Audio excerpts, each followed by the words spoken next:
Nvidia CEO Jensen Huang recently talked about the U.S. tech stack and how it compares to China's. He even threw in the U.S. dollar in the same breath, which caught the eye of President Trump. If you're scratching your head wondering what is this tech stack, sit back, because today on Stocks in Translation, we're going to break that down for you. Now, first, let's take a listen to what Jensen himself had to say to Yahoo Finance after Nvidia's recent earnings. The American tech stack should be the world standard. Just as the American dollar is the world standard that economies are built on, we want the American tech stack for the world's technology and industries to be built on. And that includes China. Now let's define this term. In tech, a stack is already a metaphor, a layered view of how the parts of technology work together. For AI, you can think of it as a hierarchy or a stack with hardware at the bottom all the way up to the apps you use at the top. And here's how it breaks down by layer. We have applications at the very top. That's chatbots, design apps, and company tools people actually use and touch. Below that are platforms, the basic software tools used to build and run those apps. Then comes the infrastructure, which is the cloud and data centers, big facilities running services and AI. And on top of all of that, it's built on the hardware layer. That's chips, servers, and the equipment that connects them. So how does the tech stack compare to China? In this chart, we have each bar is a country with the US at the left and the China at the right here. Each color is a different layer of the stack, and it's in the same order as before. We had to make a lot of assumptions to get these numbers, so take them with a grain of salt.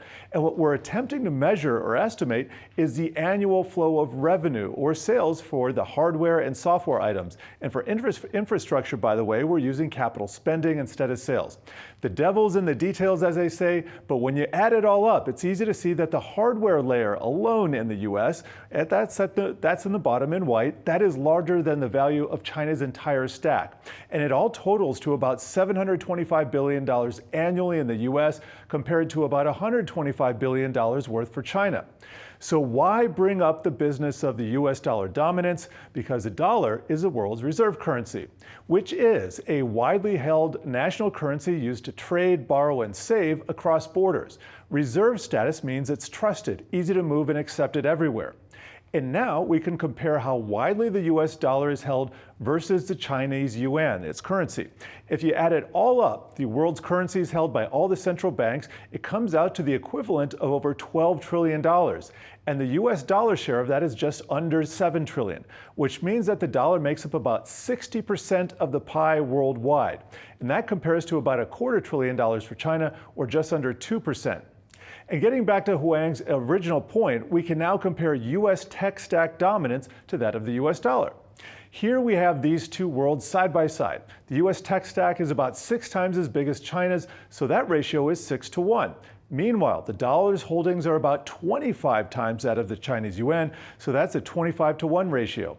In other words, the dollar is much more dominant than the US tech stack. And just to be clear, this is a very apples to oranges comparison. But the whole purpose of this exercise is to view the global AI race from the perspective of the leaders that are shaping it, not only on the tech side of AI, but also on the government policy side. It's also an interesting way to think about relative scale. And the bottom line is, think of the tech stack as today's competition for global standards, like the dollar in finance. The US leads it for now, but the race is definitely on.